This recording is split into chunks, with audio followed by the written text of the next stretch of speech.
Welcome to Naija News Series, where we unravel the most pressing political and economic stories shaping Nigeria today.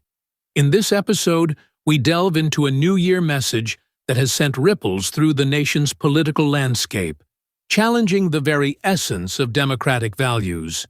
Peter Obi, the Labour Party's presidential candidate in the 2023 election, has once again ignited the flames of political discourse with his powerful critique of President Bola Ahmed Tinubu's administration.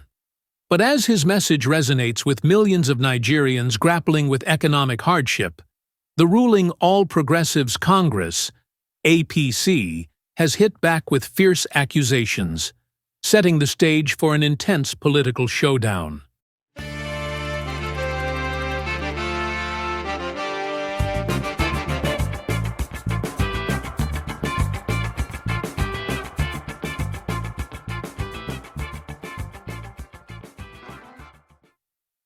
The message that sparked controversy. Economic and security situation of our country is worsening daily, despite contrary positions and claims by the government of improvement in all spheres of human endeavor. Our national challenges are visibly worsening. Our nation and its fortunes are in clear reverse. The indices are clearly indicative of our decline. Thus, Nigeria remains one of the poverty capitals of the world, with over 100 million in extreme poverty and more than 150 million in multi-dimensional poverty. The situation has deteriorated significantly in the past 18 months under the current administration. In his 2025 New Year address, Peter Obi painted a grim picture of Nigeria's current state, highlighting issues such as entrenched corruption, mismanagement, rising poverty, and an escalating debt profile.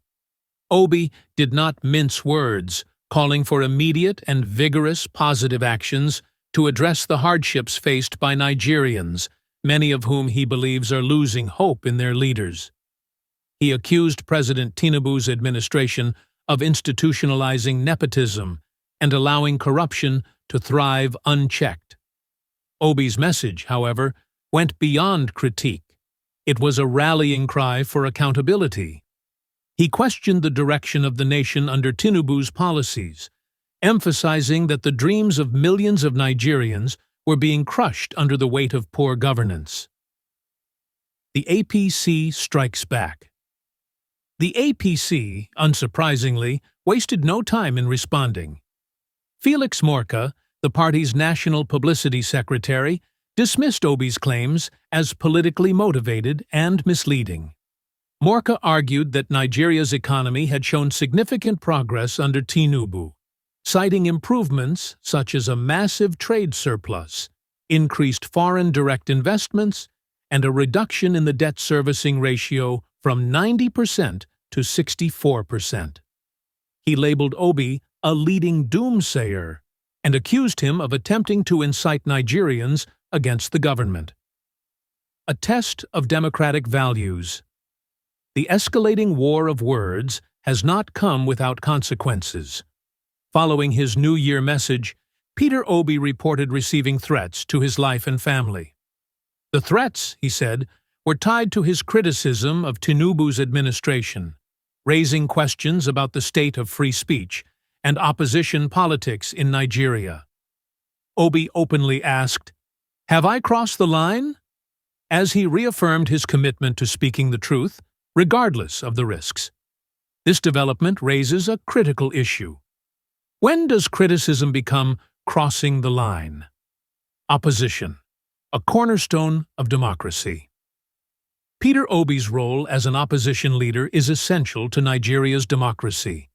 Opposition parties are not just placeholders, they are watchdogs, tasked with holding the government accountable. Obi's actions mirror those of President Tinubu himself during his time in opposition.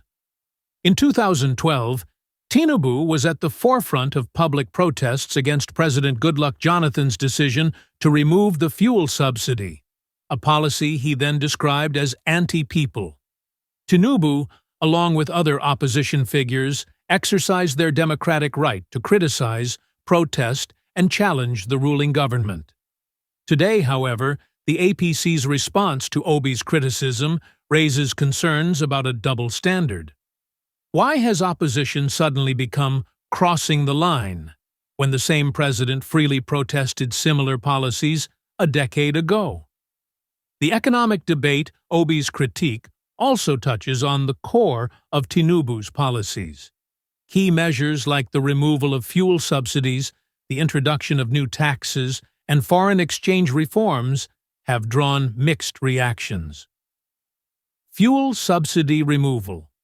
While aimed at reducing fiscal deficits, the policy triggered an immediate spike in fuel prices, causing a ripple effect on inflation and the cost of living. Tax reforms. Designed to boost government revenue, these measures have placed additional financial burdens on Nigerians, especially small businesses. Foreign exchange policies.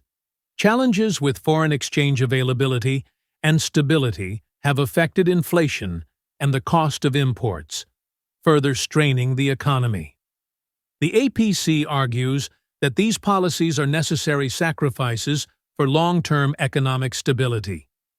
They point to increased foreign investments and a declining debt servicing ratio as signs of progress. But for many Nigerians, the immediate economic pain outweighs the promise of future gains. Conclusion: the battle for Nigeria's future. Peter Obi's New Year message is not just a political critique. It is a reflection of the struggles and aspirations of millions of Nigerians. The APC's response and the threats Obi has received only underscore the importance of protecting opposition voices and democratic values. As we enter 2025, the question remains: can Nigeria balance the need for bold economic reforms with the fundamental rights of its citizens? And will the ruling party uphold the same democratic principles it once championed in opposition? At Naija News Series, we'll continue to bring you the stories that matter. Thanks for watching Naija News Series. Share your thoughts in the comments, like this video, and don't forget to subscribe for more breaking news and in-depth analysis.